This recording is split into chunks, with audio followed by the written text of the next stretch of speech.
एक झाड़ू लगाने वाला गिरिराज जी की तलहटी में झाड़ू लगाता था, उसको मंदिर में प्रवेश नहीं करने देते थे लोग। तो वो बेचारा बाहर खड़ा खड़ा ही दर्शनार्थियों से पूछता था कि ठाकुर जी दिख कैसे रहे, मुझे ये बता दो। दर्शनार्थी आकर के बताते थे नीली ठाकुर जी ने बाघा पहना है, गले में मोतियों की माला है, मकराकृत कुंडल है, ऐसा टिपारा ठाकुर जी के सिर पर रखा है और ऐसा ठाकुर जी का श्रृंगार है। तो वो बाहर खड़ा खड़ा नेत्र बंद करके सुन सुन करके ही अपने चित्त में एक झांकी बना लेता था और मन में सोचता था ऐसे दिख रहे होंगे ठाकुर जी।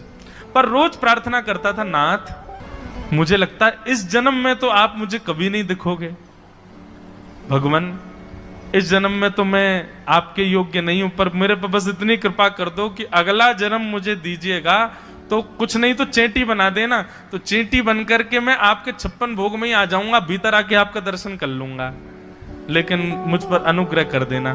ठाकुर जी उसके इस भाव से इतने रीझ गए। गोविंद दास को बोला था कि दाल बाटी खाने आएंगे। अब मंदिर बंद करके सब तो चले गए, वहां से सब लोग भोजनालय में भोजन प्रसाद पाने लगे। ठाकुर जी मंदिर से निकले अचक करके बाहर।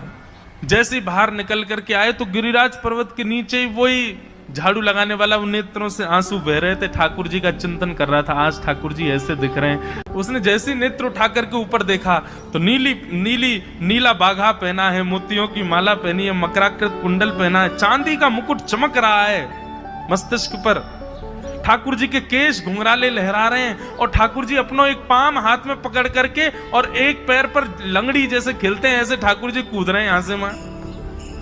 नीचे से झाड़ू लगाने वाले लिखे, अरे ऐसा पुरुष तो मैंने जीवन में कभी नहीं देखा, ये कैसा पुरुष है। नीचे से ही ठाकुर जी को देखने लगा। अब स्वरूप उसको पता था तो उसने कही ये जरूर ठाकुर जी होंगे, वहीं से प्रणाम करें। ठाकुर जी बोले प्रणाम कर रहा हूं, दारी के जल्दी ऊपर आ, कांटो लगो मेरे पाम में, या को निकार। बोलने लगा, बोले मैं ऊपर नहीं आ सकता, गुसाई जी मारेंगे, सब लोग डांटेंगे मुझे।